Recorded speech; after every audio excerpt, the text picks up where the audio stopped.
इस बार पूरे हिंदुस्तान के लिए बड़ा ही महत्व रख रहा है। छठे चरण का आज मतदान खत्म के कगार पर है। 7वें चरण की सबकी तैयारी है। आपके भी 4 प्रत्याशी इस 7वें चरण में अपने भाग्य को आजमाने के लिए हैं। इन तमाम जगहों पर जागरूक जनता पार्टी अपने आप को कहां पर पा रही है? जागरूक जनता पार्टी संघर्ष के लिए अभी मैदान में उतरी है और जागरूक जनता पार्टी आर्थिक आज़ादी आंदोलन करती है। हम आर्थिक आज़ादी आंदोलन का मतलब ये हुआ कि वर्तमान परिस्थिति में जो गरीबी है, गरीबी का पैमाना वो पुराने ज़माने से लोग जोड़ के देख रहे हैं। बहुत सारे लोग ये कहते हैं गरीबी के पैमाने को लेकर के कि भाई आपके हाथ में मोबाइल है, आपके घर पे मोटरसाइकिल है, तो आप गरीब कहाँ से हुए? आप तो मोबाइल रिचार्ज करा रहे हैं। देखिए, समय के अनुसार गरीबी और अमीरी का मानक तय किया जाता है। व्यवस्था और संसाधन के अनुसार गरीबी और अमीरी का मानक तय किया जाता है। पहले जो है बैलगाड़ी भी सबके पास नहीं होता था, घोड़ा भी सबके पास नहीं होता था, तो समय था, उस टाइप की प्रोडक्शन नहीं थी, आविष्कार नहीं हुआ था। अब आप कहिएगा कि पुराना जमाना के हिसाब से तो माचिस तो बिकता नहीं था, पहले तो लोग पत्थर लड़ा करके और आग जलाया करते थे। तो आर्थिक आज़ादी और आर्थिक गुलामी, इसको समझना होगा। आर्थिक आज़ादी क्या है? तो आर्थिक आज़ादी है कि प्रत्येक व्यक्ति आत्मनिर्भर हो सके। और आत्मनिर्भर का मतलब नहीं कि सरकारी नौकरी की मैं बात करता हूँ, लेकिन प्रत्येक व्यक्ति को जीने के लिए क्या चाहिए? रोटी, कपड़ा, मकान, स्वास्थ्य, शिक्षा, रोजगार, संसाधन, सुविधा, सुरक्षा और न्याय, ये सारी व्यवस्थाएं जो है मिलनी चाहिए। सरकार आज 80 वर्ष के करीब हो गए हम लोग ना। आज़ादी का कितना वर्ष हुआ? 80 वर्ष के बाद भी आप देख लीजिए, लोग भूखमरी और भिखमंगी के शिकार हैं। सरकार 5 किलो अनाज देती है।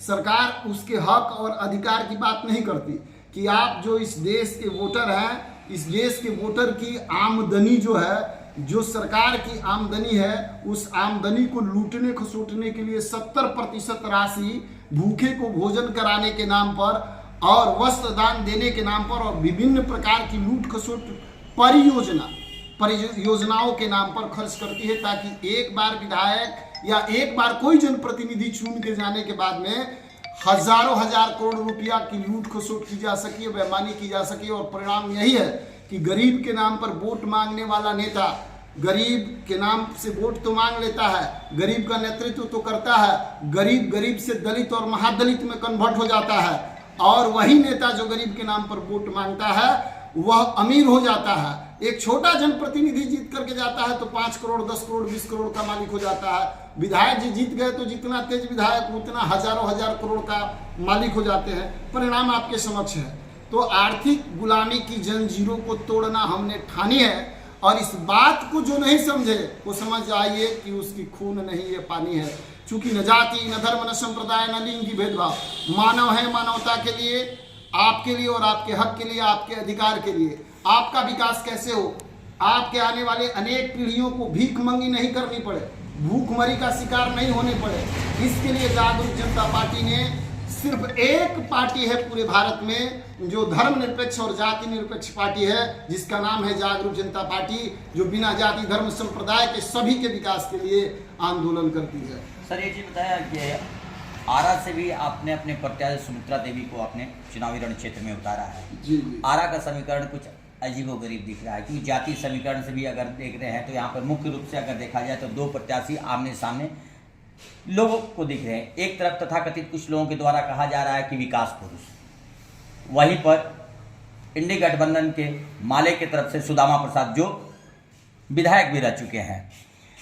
लेकिन अगर बात की जाए विकास पुरुष की, क्या विकास पुरुष इन्हें नाम क्यों मिला है? क्या ये आरा का विकास ये कर पाए हैं या नहीं कर पाए हैं? अब विकास हम क्या कहें, आप लोग तो पत्रकार बंधु हैं। इन्होंने अपने जो सांसद, अपने सांसद निधि का फंड मात्र 18 करोड़ में 90 लाख रुपया खर्च कर पाया हो, जिसको विकास करने का कोई जगह नहीं दिखा हो, जिस सांसद ने 5 वर्षों में 5 गांव को गोद लिया और उस गांव को विकसित नहीं कर पाया और फिर भी कहता है कि मैं विकास किया हूं, तो फिर उससे बड़ा मूर्ख आदमी नहीं हो सकता है। या जो समर्थक भी इस बात को कहते हैं, आप देखिए ना, आरा स्टेशन का विकास अगर आरके सिंह ने किया है तो रेल मंत्री ने क्या किया, अगर सड़क का विकास आरके सिंह ने किया है तो नितिन गडकरी ने क्या किया। सीधी बात है कि इस बिहिया में रहने वाले हम हैं, हमारा पैतृक गांव मझौली हुआ और हम बिहिया क्षेत्र शाहपुर कंस्टिट्यूएंसी के रहने वाले हैं। तो शाहपुर कंस्टिट्यूएंसी के एक एक गांव को घूम करके देख लीजिए किस जगह पर आरके सिंह ने किस तरीके का विकास किया है। बिहिया बाजार में अंडरपास की भी इन्होंने बात किया था ओपन मंच से, मैं भी उस मंच के नीचे बैठा हुआ था, उनके समर्थकों के बीच में बैठा हुआ था। वहां भी मैंने कहा था कि जब अंडरपास की बात यह कर रहे हैं तो भी तो अंडरपास की व्यवस्था क्यों नहीं किया। कहते कहते 5 वर्ष बिता दिए। अपने कार्यकर्ताओं से इन्होंने कहा कि जगह नहीं बनेगा, और ओपन मंच से कहते हैं कि नहीं अंडरपास हम बनवा के रहेंगे सर। और इतना ही नहीं, और सुन लीजिए, डाइवर्सन सड़क की बात मैं कर रहा हूं कि चौरस्ता से डाइवर्सन सड़क पर जाने के लिए आपको 1-1.5 किलोमीटर चढ़ के जाना पड़ेगा, तब डाइवर्सन पे आप चढ़िएगा मेन डाइवर्सन सड़क से। ये समस्या है। तो सामाजिक मुद्दे की बात, जितनी स्कूल की बात कर रहे हैं कि पुरानी जो शिक्षा की व्यवस्था है वही स्कूल रहा, नया कोई स्कूल नहीं बना। आबादी तो बढ़ी।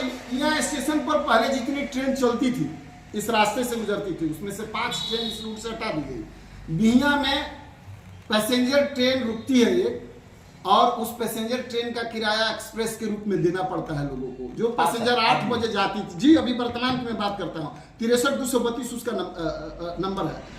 उस ट्रेन से आप जाते हैं पटना, पहले वही 8 बजे वाली ट्रेन 10:15 बजे 10:30 बजे उसका टाइम था पटना में। आज उसका टाइम 11:40 है, वो 12 बजे के पहले लगभग कहीं नहीं पहुंचती है। बिहिया में उसका 8:32 पर यहाँ से खुलने का टाइम है, वो गाड़ी 9 बजे 9:30 बजे 9:45 बजे भी आती है। इसके लिए बहुत बार शिकायत किया गया।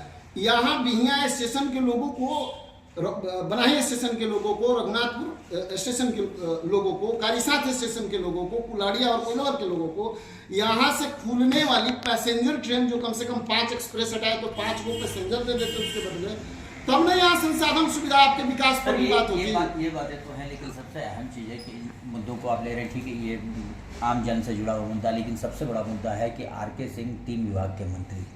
जी बिल्कुल। लेकिन अगर बात की जाए तो एनटीपीसी में प्रत्येक वर्ष जॉब की वैकेंसी निकलती है, लेकिन भोजपुर के एक भी लड़की को जॉब नहीं मिला। देखिए कारण है ना, कारण यह है कि ये मंत्री जी सिर्फ मंत्री जी कहानी में रह गए, इनको अपने क्षेत्र के विकास से मतलब नहीं है। जो मंत्री अपने जबकि सुपौल के लोगों को मिला है। जी बिल्कुल मिला है। सौतेला व्यवहार है ना, दिया है कि आपको बिंदुसार राजा बना और जस्टिन राजा नहीं बना। आपको चंद्रगुप्त मौर्य के समय से सीखना होगा कि जस्टिन को राजा क्यों नहीं बनाया गया, क्योंकि जिस समय ताकतवर राजा थे यहाँ चंद्रगुप्त मौर्य, और आक्रमण किया था किसने, सिकंदर ने, तो उस परिस्थिति में क्या हुआ था कि वो देखा कि यहाँ हम हार जाएंगे, चाणक्य यहाँ सबसे बड़ा रणनीतिकार है, तो हम जब हार जाएंगे तो उन्होंने चंद्रगुप्त के सामने प्रस्ताव रखा कि मेरी बेटी से शादी कर लो, शादी करने के बाद जो पुत्र पैदा होगा वही शासन करेगा, राजा होगा। चाणक्य ने कहा कि ठीक है, ताकत को बढ़ाने के लिए शादी किया जा सकता है, लेकिन चंद्रगुप्त से कहा कि उसके पुत्र को कभी भी तुम राजा नहीं बनाओगे, क्योंकि अपने ममहर के प्रति उसका प्रेम ज्यादा होगा। और यही कारण रहा कि बिंदुसार राजा बने थे। और ये साफ दिखता है ना कि आपके क्षेत्र का जो व्यक्ति नहीं रहेगा वो आपको विकसित कैसे करेगा भाई, उसकी सोच भी नहीं है। ये कहना क्या वाजिब। और ये एक चीज और बात है कि ये राजपूत की बात करते हैं कि चित्तौड़गढ़ राजपूत, और ओपन मंच से नामांकन के दिन कहते हैं कि राजपूते लोग हमको जिताता है। तो फिर पवन का विरोध क्यों?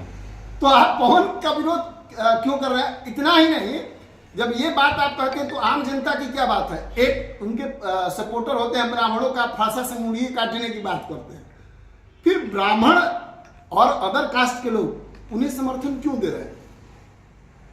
समझदारी की कमी है, अवेयरनेस की कमी है। जागरूक जनता पार्टी, हम जागरूकता। समर्थक क्या बने? बढ़ारा विधायक की बात कर रहे हैं। हाँ जी, समर्थक है ना, मतलब वो जागरूक जनता पार्टी के विधायक नहीं है। तो फिर उन्होंने भी तो इसके ऊपर कुछ नहीं कहा, क्योंकि पवन आखिर उनके विधानसभा क्षेत्र का था, वो भी आखिर आरके सिंह का ही सपोर्ट कर रहे हैं। हम क्या बात कर रहे हैं आपको कि मतलब दामाद की ज्यादा वैल्यू है, बेटे से दामाद की ज्यादा वैल्यू है। अरे दामाद उस गांव के होंगे भाई, वो पूरे आरा के दामाद थोड़े हैं। हमारा तो जन्म भी यहाँ पर है और ससुराल हमारा मैनपुरा में, यही मैनपुरा सलेमपुर के आगे मैनपुरा है। वो तो कहते हैं पूरे भोजपुर के हम दामाद हैं। ये कैसे हो सकता है? उनकी बेटी है जो पवना में, वहाँ के ससुर नहीं हो गए? क्या बात कर रहे हैं?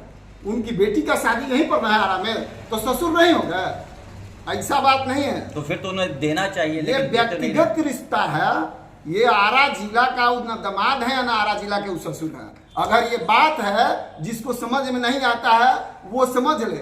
और डंके की चोट पे मैं बोलता हूँ, मैं तो कह रहा हूँ ना कि मेरा जन्म हुआ है आरा जिला में, मझौली गांव का हूँ, और मेरा ससुराल है आरा जिला में, और वहाँ के पास में मैनपुरा है, वहाँ मेरा ससुराल है आरा जिला में। अब मैं पूरे आरा जिला का दामाद और आरा जिला का लड़का हो गया? ऐसा नहीं है सर। ये बातें तो आर.के. सिंह की थी, लेकिन वहीं पर अगर बात करते हैं माले के जो प्रत्याशी हैं सुदामा प्रसाद, वो भी उनके क्षेत्र में जाके देखिए ना, उनके क्षेत्र से ही हमने प्रत्याशी दिया। उनके क्षेत्र में जाकर के देखिए कि क्या स्थिति हो। अरे भाई, आप जनप्रतिनिधि हैं, तो आप जनप्रतिनिधि हैं, तो जनप्रतिनिधि होने के नाते आपका सार्वजनिक विकास, सर्वांगीण जो विकास बोलते हैं, वो करना आपका दायित्व है। आप अपने क्षेत्र के एक विधायक अगर चाहे तो अपने क्षेत्र की स्वास्थ्य, शिक्षा, सड़क सुरक्षा, न्याय प्रणाली, इससे संबंधित वो समाज की जो अव्यवस्था उसको मजबूत कर सकता है कि नहीं?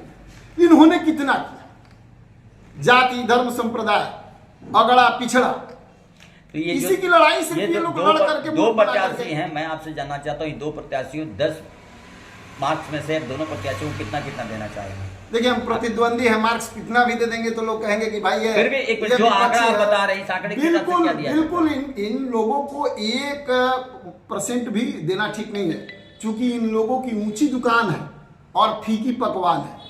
आर्थिक रूप से समृद्ध लोग हैं, और जिसके चलते जो है इनकी 2-4 जो है चमचे बिलचे आगे पीछे घूमते हैं और जो मर्जी सो मतलब बोल देते हैं, कह देते हैं। इनकी जमीनी हकीकत कुछ नहीं है। ये जमीन पर वास्तव में कुछ माले को तो कहा था कि जमीन से जुड़ा रहते हैं। अरे जमीन से जुड़े हुए हैं तो फिर वहां भिखमंगी क्यों होती है भाई? आप माले हो या मैं किसी भी पार्टी की, माली की भी बात मैं बोल रहा हूं कि फिर आप अगर जमीन से जुड़े हुए लोग हैं तो आपके लोग भिखमंगी और भूखमरी के शिकार क्यों हैं? नहीं होना चाहिए था ना। आपने तो विधायक बना दिया 2-2 बार। 15 में भी सुदामा जी विधायक रहे, 20 में भी सुदामा जी विधायक हैं। अगर आरा की जनता सुमित्रा देवी को अगर चुनती है तो पहला कार्य क्या रहेगा? देखिए, हम आर्थिक आजादी की बात कर रहे हैं तो स्वाभाविक बात है कि मैं गारंटी देता हूं कि यहां जैसे ही सुमित्रा जी जीत करके आएंगे, आरा लोकसभा से 80,000 लोगों को, जिसमें 30,000 महिला और 50,000 पुरुष वर्ग, उन लोगों को रोजगार और 1 वर्ष के अंदर जोड़ेंगे। अगर सुमित्रा जी चुनाव जीत के आती हैं तो, और नहीं तो 1 वर्ष के बाद सुमित्रा जी को इस लोकसभा के जो प्रत्याशी पद है उससे इस्तीफा सदन से दिलवाएंगे। एक सिस्टम बना हुआ है भाई। आप रोजगार सृजन नहीं करेंगे, रोजगार से लोगों को जोड़ेंगे नहीं, तो ऐसे ही जाति के नाम पर कब तक ठगते रहिएगा लोगों को? धर्म के नाम पर कब तक ठगते रहिएगा लोगों को? विकास चाहिए। इनके रीजन में विकास की, जो विकास पुरुष की बात होती है ना, तो एक बार हल्ला हुआ था कि विकास पगला गया है, भाग गया। हमको तो विकास अब दिख भी नहीं रहा है। पगलाना हमको इस समझ में ही नहीं आ रहा है कि विकास पैदा हुआ था भी कि नहीं हुआ था। हम तो अभी समझने लगे कि विकास कोई लड़का होगा। लोग विकास विकास बात कर रहे हैं, लेकिन हमको लगता है कि नहीं, इन लोगों की उचित दुकान और फीकी पकवान है भाई।